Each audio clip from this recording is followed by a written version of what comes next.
10 of the best-selling dog foods in America are sitting on the same shelf at prices ranging from about $1 a kilo to about $6. Every one of them says complete and balanced. Every one of them meets the same legal standard. And a buyer standing in front of them has almost no way to tell them apart. This episode applies one standard to all 10 in the same order and reports what came out. The standard is published before any brand is named, and every criterion in it is something you can check yourself on any bag in any shop. The claim being tested is the one the aisle produces on its own, that 10 foods carrying the same complete and balanced statement are, in any meaningful sense, equivalent. They are not, and the distance between the top and the bottom of this list is much larger than the packaging suggests. 3 of the 10 met the standard I set, 7 did not. Before any of that means anything, you need to know what the standard was, where the information came from, and what it cannot tell you. Take the method first, because on this channel, it is not the boring part. It is the part that makes the findings worth anything. Everything in this episode comes from published label data. The ingredient statements, the guaranteed analyses, and the nutritional adequacy statements were taken from manufacturer product pages where those exist, and from retailer product listings where they do not. Where a figure appears here, it is a figure a company published about its own product. That is the first and largest limit, and it needs saying clearly. I did not buy these bags, I did not open them, and I did not send anything to a laboratory. Nothing in this episode is a measurement of what is inside any package. It is a comparison of what 10 companies have chosen to publish, applied against a standard I wrote down in advance. The second limit follows from the first. Published label data goes out of date. Formulations change, sometimes without any announcement, and a panel on a retailer's website may lag the bag on the shelf by a year or more. If you are checking my work, check it against the physical bag, and where the physical bag differs, the bag is right and I am wrong. The third limit is the most important one, and it is about the standard itself. A ranking is the output of the criteria you choose. Choose different criteria and you get a different ranking, and anybody telling you their ranking is the objective one is selling something. What follows is defensible because the criteria are stated and applied identically to all 10, not because it is the only defensible answer. Here are the 5 criteria in the order they were applied. The first is substantiation. Every complete and balanced claim rests on one of 3 roots, and the label says which one in a form of words prescribed word for word. A food substantiated by animal feeding tests has been fed to dogs as their sole diet for at least 26 weeks under a published protocol. A food formulated to meet the nutrient profiles has been checked against a table of numbers and has not necessarily been fed to anything. Both are lawful and neither is presented here as a guarantee. The criterion is simply whether the company ran the harder one. The second is whether the principal animal protein is named by species. Chicken names a bird, poultry does not, and under the naming rule may be any combination of 7. Meat and bone meal names no species at all, and may be any combination of 4 mammals. This criterion costs a manufacturer nothing except flexibility of supply, and a company that names its species is telling you something. A company that does not is choosing not to tell you. The third is concentration. Fresh meat is weighed with its water in it and loses roughly 70% of that weight during drying, so a fresh meat sitting first on a panel may be delivering far less than it appears to. The criterion is whether a named animal protein meal, which is weighed dry, appears in the first 5 ingredients alongside it. The fourth is fractioning. A single raw material can appear on a panel as several separately defined ingredients, each ranked on its own weight, which pushes it down the list without reducing how much of it is in the food. The criterion is whether the first 5 ingredients contain more than 2 separately named fractions of the same raw material. The fifth is the preservative system. Fat in dry food has to be stabilized or it goes rancid, and the 2 common approaches are mixed tocopherols, which are a form of vitamin E, and the synthetic antioxidants BHA and BHT. This criterion is not a claim that either is harmful. It is a criterion about which system the company chose and about the fact that one of them is the one buyers ask about. A food had to satisfy 4 of those 5 to meet the standard. None of the 10 satisfied all 5. Now the 10, in the order the criteria produced rather than in order of price. Blue Buffalo Life Protection Formula, in the chicken and brown rice recipe, satisfied 4. Its panel opens with deboned chicken and then chicken meal, so the species is named, and a dry concentrated protein sits second. The grains that follow are brown rice, oatmeal and barley, which are 3 different materials rather than 3 fractions of one.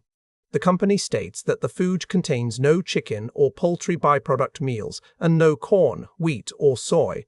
Where it did not satisfy the standard is substantiation. The adequacy statement is the formulation route rather than a feeding trial. The published guaranteed analysis is a minimum of 24% protein and 14% fat. Kirkland's Signature Super Premium in the chicken, rice and vegetable formula sold by Costco satisfied 4 on the same pattern. Chicken first, chicken meal second, then whole grain brown rice and cracked pearled barley.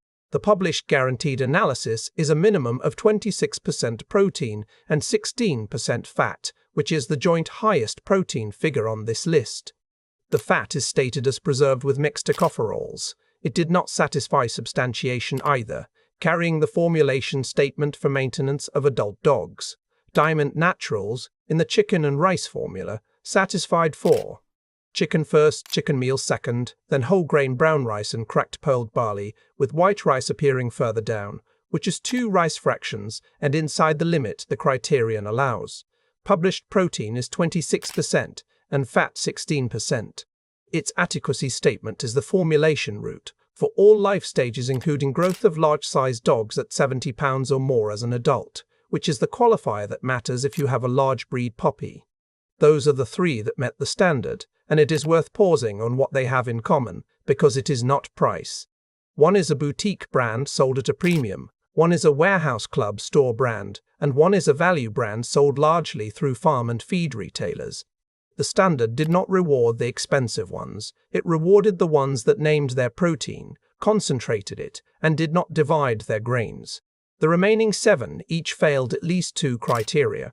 Hill's Science Diet Adult, in the chicken and barley recipe, is the most interesting result on the list because it is the one that most clearly shows how much the criteria matter. It is one of only 2 foods here substantiated by animal feeding tests.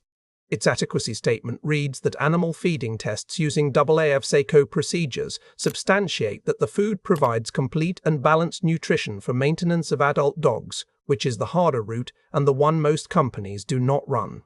On the criterion the channel treats as the most demanding. It passes and almost everything else fails. Then look at the panel. Chicken is first. What follows is cracked pearled barley, brown rice, brewer's rice, whole grain wheat, whole grain corn and corn protein meal, and chicken meal does not appear until 8th. That is 6 separately named grain entries ahead of the first concentrated animal protein, and among them brown rice and brewer's. Rice are 2 rice fractions, while whole grain corn and corn protein meal are 2 corn fractions. It fails the fractioning criterion and it fails the concentration criterion. The published guaranteed analysis is protein at 23.8% and fat at 15%, with calories stated at 3,675 per kilogram and 365 per cup. So a food that ran a 6-month feeding trial in live dogs scores below a food that did not, on this standard, and that is not a flaw in the result. It is the finding. The criteria you pick decide the answer, which is why they go first and why they are stated in full. Purina Pro Plan, in the shredded blend, chicken and rice formula, is the other feeding trial food, and its adequacy statement covers all life stages, including growth of large-sized dogs at 70 pounds or more as an adult, which is the broadest claim on this list and the hardest to substantiate. Published guarantees a protein at 26% minimum, fat at 16, fiber at 3 maximum, and moisture at 12 maximum. Its panel opens with chicken, then rice, then whole grain wheat, then poultry byproduct meal. Poultry is the unnamed form, so it fails the species criterion at the point where the concentrated protein appears, and it takes 4th position rather than 2nd. Corn gluten meal appears further down alongside the wheat and rice. It satisfied substantiation and fractioning and failed the other 3. IAM's Proactive Health, in the chicken mini chunks recipe, opens with chicken, then ground whole grain corn, then ground whole grain sorghum, then chicken byproduct meal. The byproduct meal is species named, which the criterion allows, but it sits fourth rather than second. Published guarantees a protein at 25%, fat at 14.5, fiber at 4 maximum, and moisture at 10 maximum. The panel also carries caramel color, which is a coloring added to a food eaten by an animal that does not see color the way a person does. I could not confirm which substantiation route its adequacy statement uses from published sources, and that unresolved criterion is recorded as a failure rather than assumed either way. Royal Canin Size Health Nutrition Medium Adult opens not with an animal protein at all, but with brewer's rice, followed by chicken byproduct meal, oat groats, wheat and corn protein meal. Brewer's rice, wheat and corn protein meal are 3 separate grain entries in the first 5. The species is named at the second position, which the criterion allows, but the food fails on fractioning and on having no named animal protein in first place, and I could not confirm its substantiation route. Taste of the Wild High Prairie is the grain-free entry, built on roasted bison and venison with legumes replacing the grain. Peas and pea flour both appear in its top 10 ingredients, which is 2 fractions of 1 crop. Its adequacy statement is the formulation route for maintenance. It should also be said plainly that this brand was among those named in the reports the Food and Drug Administration received during its investigation into a possible association between certain diets and canine dilated cardiomyopathy, an investigation which did not establish causation and which the agency said so at the time. That is a matter of public record, and it is not a finding of this episode. Purina Dobe Chow Complete Adult is the lowest protein food on the list, with published guarantees of 21% protein minimum, 10% fat, 4.5% fiber maximum, and 12% moisture maximum. Converted to a dry matter basis, that is roughly 24% protein, which still clears the profile minimum for adult maintenance comfortably. Its adequacy statement is the formulation route.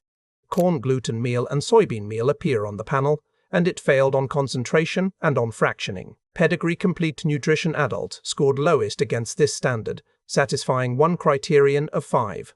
Its panel opens with ground whole grain corn, followed by meat and bone meal, soybean meal, animal fat preserved with BHA and citric acid, ground whole grain wheat and corn protein meal. No animal protein appears in first position.